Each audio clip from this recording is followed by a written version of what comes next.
Just a quick call.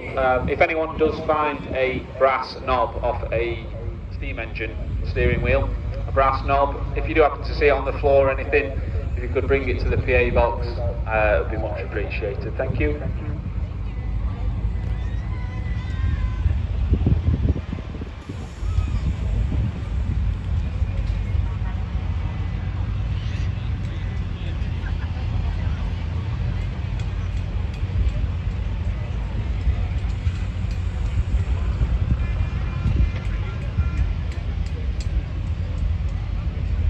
Right, well, ladies and gentlemen, I've been a bit of a fanatic about commercial vehicles since I was 4-year-old, 5-year-old. I used to sit with me grandmother up there in Whaley Bridge before the bypass, watching all the old 8-wheeler tippers coming down, Hughes Brothers, Eled Quarries, Sammy Longson, you name them, they were all there. And all the good old British makes, Foden, AEC, Thornycroft, oh, you can go on forever and a day, couldn't you? And now, there ain't no English lorries.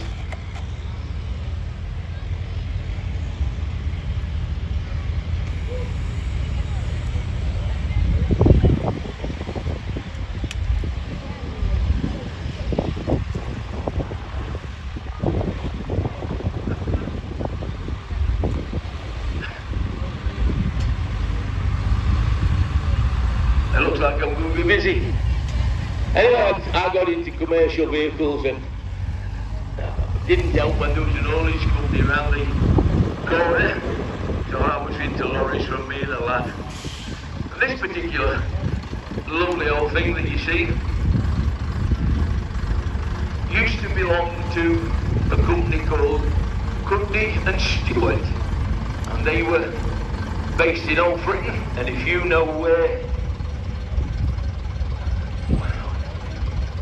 the new supermarket area is, where Aldi is and where Screwfix and all them lot are, their yard was there. And this lorry was on permanent contract to the concrete works in Summercoats. And it was left derelict for many, many years. And Adrian Croft, who you can see in the driver's seat, his dad Arthur, he used to drive it. And years later, he thought it's too sad to see the old devil there. All the kids had smashed all the windows and they rescued it, and that's what you see today. Now, a lot of lorries with cranes on are just adapted, but this is a proper purpose-built crane lorry. Any of you mechanics out there, you look at the depth of the chassis rails, they're about a foot deep to give it extra strength. And the Coles crane on it, it's powered by a Ford diesel engine. They lift about 6 ton. And I have no doubt that that's the best restored crane lorry in this country. Without a doubt, it's an absolute beauty. The old AEC. Right, Terry, you can let them all come.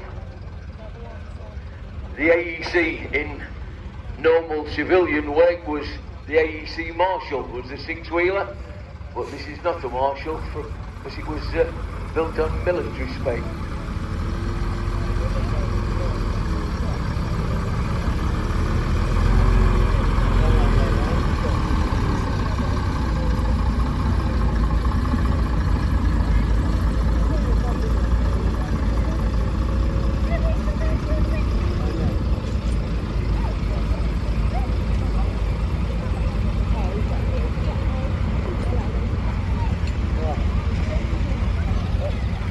Right, the Mark 1 Ford Transit. I don't know if Ford knew what they were doing when they introduced this model. This one's around 1968, the Mark 1. I know this one well, it comes from down Walsall way, you know, the Yam country, where you haven't been and what you haven't doing. I know these people for a long, long time. The Mark 1 Transit, well, they set the tone for everybody else, didn't they? After the E83W that they were producing, this was like night and day. Fabulous little vehicle, and I've got to say it, fabulous people that have got it. How you doing, Paul? Lovely to see you again. Well, around about, okay, the early 60s started to see the decline of the manufacturing side of transport in this country, and we started to get the likes of Scania Varbis coming in, and Volvo. And the Volvo F88 was the big boy, and the 86 was the smaller one, and these were very, very much sought after.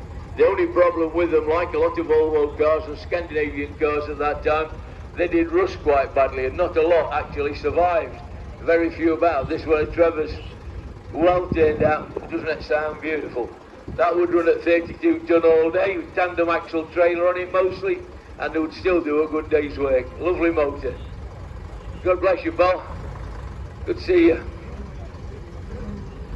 Well, anybody round here that's lived around here a long time will know the name of J. Woolliscroft and Son, or Silver Service from Darley-Dale.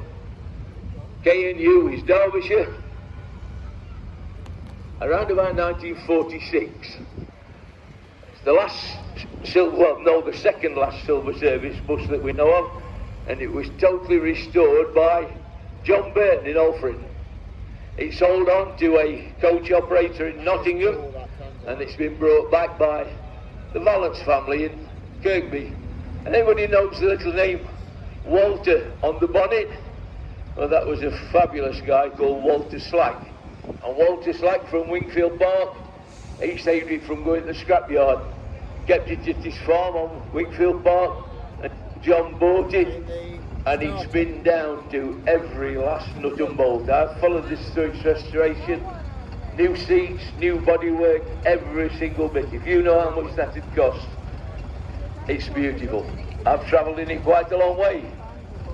Hard on your backside, mind, but that was the service bus. That's not a coach, it's a service bus, and that's the AEC Regal. Beautiful, beautiful.